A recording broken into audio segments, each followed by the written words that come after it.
We'd like to look at how to deal with a cold. I'd like to begin by highlighting that although we are not focusing on the coronavirus, how to prevent it and how to deal with it once you get the infection, the tips that are highlighted in this presentation will greatly assist in preventing and also in dealing with a COVID-19 infection. Having said that, even before the COVID pandemic hit us, it has been noted that worldwide billions of people get colds each year. On average, children get 6 to 8 colds each year, and adults get an average of 2 to 4 cold infections each year. Now, what is a cold infection? A true cold infection is a mild infection confined to the upper respiratory passages, and it is caused by one of at least 200 known cold viruses. So there's different cold viruses out there that infect us and bring about a cold. Now, what are the symptoms? How do we know that we are having a cold? The certain symptoms that we experience when we are fighting off a cold infection. One of them is nasal congestion, when the mucus blocks proper breathing through the nose, and thus the nose becomes congested. Another one is a runny nose, which we are all familiar with, and there's sneezing as well. That's the third symptom of having a cold. And then there's that scratchy feeling in the throat. That's one of the earliest signs that you are coming on with a cold and should trigger quick action, as we are about to see. There's also the headache, as well as general discomfort, which may or may not include a mild fever. So when you see yourself having these symptoms, it is likely that you are dealing with a cold. And now we want to look at how can we prevent this cold. The only way that we can fully appreciate how to prevent a cold is to understand how it is transmitted. How are colds transmitted? Well, colds are transmitted when we come into contact, especially through handshakes, for example, when you come into contact with people who already have contaminated secretions on their hands. So we shake people who would have sneezed in their hands, and those secretions that have the cold viruses then come onto our hands, and then we then go ahead and then touch our faces, our nose, and our mouth, and we then get contaminated, we then get infected by that. Also, inhaling infectious particles. So we may not, one way is through handshakes, physical contact, but also we'll notice that we may not come into physical contact with that, but by simply breathing in infected particles, we can get a cold infection.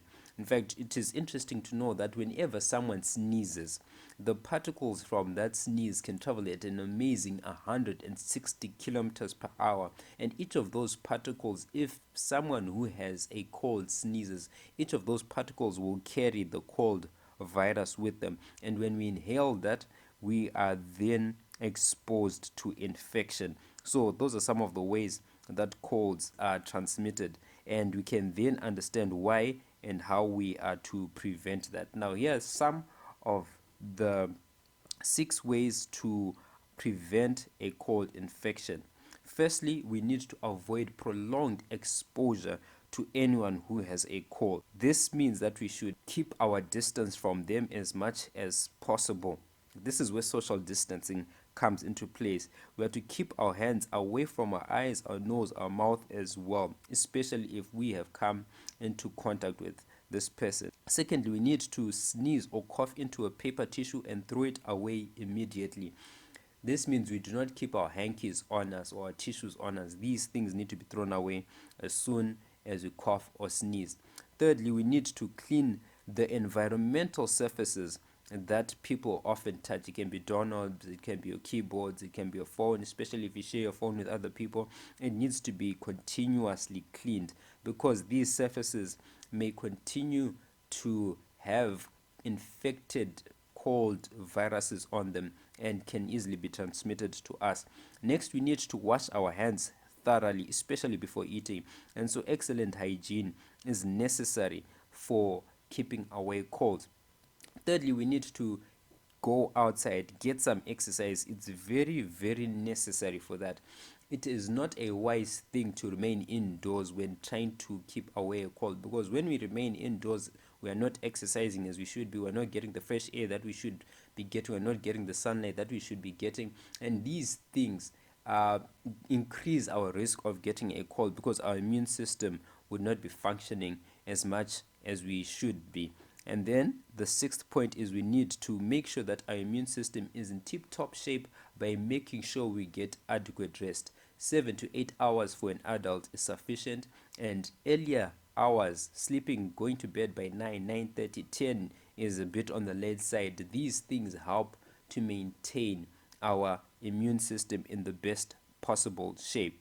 Now, what happens if you then do get the cold infection? Well, there's a saying that says it takes 7 days to cure a cold with the help of your doctor, or it takes a week without it. In simple words, what is generally meant by this statement is that whether or not you go to a doctor, a cold will not change the amount of time that you experience it. Well, the good news is there are things that we can do to shorten the intensity and the duration of a cold infection. So, once you get a cold, what do you do to treat the cold?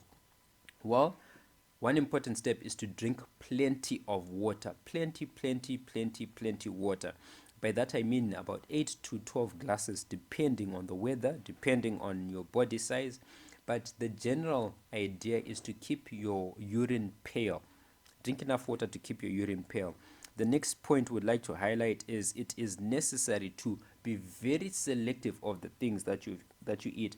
We've already looked at the power of phytochemicals and antioxidants that are in plant foods. Please, when fighting off an infection, increase the amount of plant-based foods that you consume. Whilst you increase the plant-based foods that you consume, it is best to avoid sugar as far and as much as possible. When you look at your white blood cell count, the normal person, or when you are in your prime, the white blood cell activity is symbolized by that first bar on the left. Now, when someone then takes candy or sweets that have, for example, about 6 teaspoons above chocolate, that is about 6 teaspoons of sugar in it, your immune system is reduced by an amazing 25%. This will be the condition of your immune system for the next 5 hours. We've already looked at this under the presentation on soft drinks. You can look at that to get more information about sugar. But this is just one candy bar. We also highlighted in depth what happens to the body when you have a soft drink that has 12 teaspoons of sugar. We highlighted that your immune system is reduced by 60%, and this also is effective for the next 5 hours. Definitely not a condition that we want when we're fighting off an infection. Then we once again highlight the importance of exercise. Exercise is not only important to prevent a cold infection, but it is also important for fighting off a cold infection. Make sure that you're dressed warmly, that your limbs are well covered, your arms and your legs are not exposed, and you go for exercise. Of all the exercises, walking is the best exercise. It's the simplest and the best that most people are able to get. So go outside, get some exercise, especially when you have a cold that you're fighting off. Also get extra sleep. The 7 to 8 hours is still applicable, but also taking an afternoon nap would help. Your immune system can't function well when you are overtired. Get some sleep. Besides this, there is also water treatments. Whilst drinking water is excellent, there is using water externally for simple treatments to boost your immune system. There is the hot foot bath. I enjoy this one. You just get a bucket of hot water. Make sure that it's not too hot to burn your feet. Test it before you put your feet in, but get some hot water into a bucket, and then you get the cold patient to sit on a chair. You can even do it yourself. I've done it myself, and it's helped me. You sit down, you cover yourself with a blanket. You make sure that the blanket covers you all the way down, even to cover the bucket. And then you put a cold towel on your forehead to make sure that you don't get overheated. You do this for 20 minutes. After you're done, pour cold water on your feet. make sure that you put your feet on a warm surface, like there could be a carpet on the side. If there's no carpet, make sure that you put on slippers, and then you go straight into bed and relax and sleep for 20 to 30 minutes. Make sure that there's no draft in the room when you are getting this. Another of my favorite treatments is the hot and cold shower. Get into a shower, get it as hot as you can possibly take it. For after you've bathed and you've put on your soap, get this hot water on you for 3 minutes. 3 minutes of as hot water as you can handle. Make it hot as much as you can get it without burning. And then after 3 minutes hot, quickly switch it to cold water. It's a shock to the body, but it is powerful. So 3 minutes hot, 30 seconds cold. Alternate this. Repeat for about 3 times. End with a cold. Quickly dry yourself. Put on something warm. Make sure that all windows are closed, that there's no draft that's in, and go and rest in bed. You can do this 3 times a day, even depending on the intensity of the cold that you're fighting. The next that we'd like to consider is the heating compress. What you can do is you take a cotton cloth, run it through cold water, squeeze off the excess water, and then you wrap that thin cotton cloth around your neck. It has to be cotton so that it can dry easily. After you've wrapped up your neck, your throat with this damp, cold cloth, wrap around a cloth. I like to put plastic around it. It can be like the bread plastic that you wrap it around so that it keeps the heat inside. And then after that, you put a scarf around that cloth, and then you can keep that overnight for 8 hours, and you wake up and you should be feeling better.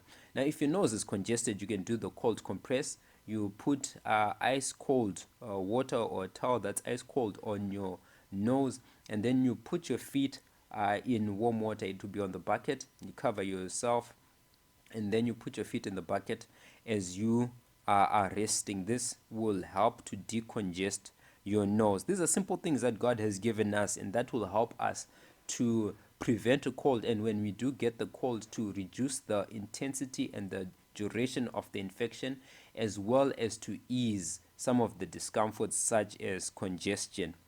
This reminds me of a passage in the Bible found in Ephesians 6 verse 13, where it says, "Therefore take up the whole armor of God, that you may be able to withstand in the evil day, and having done all, to stand." Our bodies are daily fighting off infections, and cold infections are one of them. And God has given us an immune system inside to fight off these infections.